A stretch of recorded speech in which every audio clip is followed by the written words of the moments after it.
it's me, G Little Red. I'm back again with another foraging video. This video is going to be about everybody's favourite wild garlic, which if you live in the northeast like me, I live in Jesmond, it is the perfect time to go out and forage at the moment. The first shoots are just starting to come through after the cold snap. It hasn't flowered yet, so you're going to get some nice tender leaves to use in your cooking. Most people do say that this is beginner friendly. I would say that it's an intermediate level, just because there are a few poisonous lookalikes shooting up through the ground at the moment. So if you're not confident and you don't know the difference, I wouldn't go out there collecting wildly until you've done a little bit of research on what not to pick. So this grows mainly near rivers. It prefers the moist soil and slightly acidic soil. It's easily identified by the smell, and that's what made me stop a couple of days ago to have a little look to see if it was sprouting. I caught a good whiff of it, but I wasn't sure if it was the correct time yet. But lo and behold, it was. It was just starting to shoot through, so I gave it a couple of days. I went back and I got a nice good haul. So I am going to turn the camera around and show you what I've got, go through a few ID pointers and get cracking. So this here, oh sorry, technical difficulties, is the wild garlic that I collected. Where I am, it's absolutely rife at the minute. There's plenty of it, so don't worry about me kind of over collecting. We'll get into the IDing on this. So when you've got a nice mature leaf, we're looking for a spear shape with a pointed tip. Sorry, not even on the camera.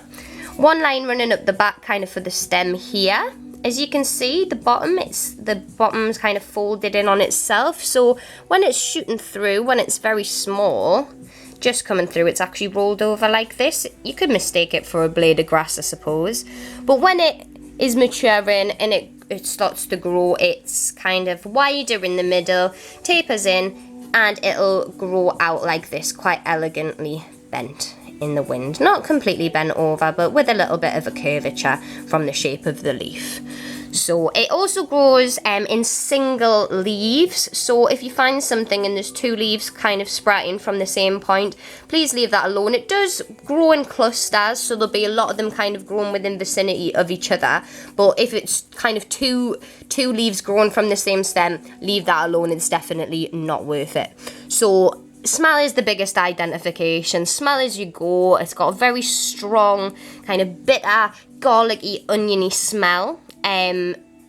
If you've got a look-alike and you snap it and break the leaf to release some of the scent, then it's not going to smell like garlic. It's not going to smell nice at all. So those look-alikes off the top of my head that I can think of is Lords and Ladies, bluebells, snowdrops, daffodils, and the infamous lily of the valley that people know from Breaking Bad. So lily of the valley, I've personally never come across it. It is quite rare in the UK, but it does flower white, the same as wild garlic does. The flowers look completely different.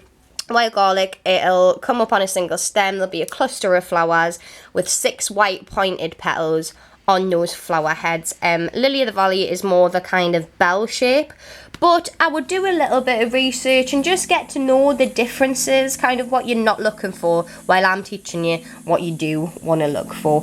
I would ask politely that you don't uproot the bulb from the ground, as it affects the growing process for next year, but you get a brilliant flavour from the leaves, and that'll be more than enough for your cooking.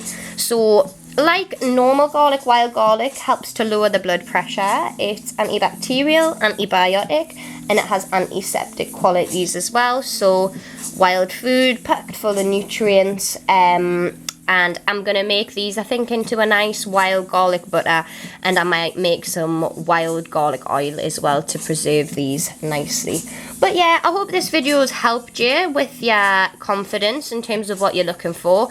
I would love to see if anybody can identify this correctly and let me know where you're getting it from. So I hope you enjoyed the video, and I hope you get yourself some wild garlic and enjoy it. Until the next time, guys, bye bye.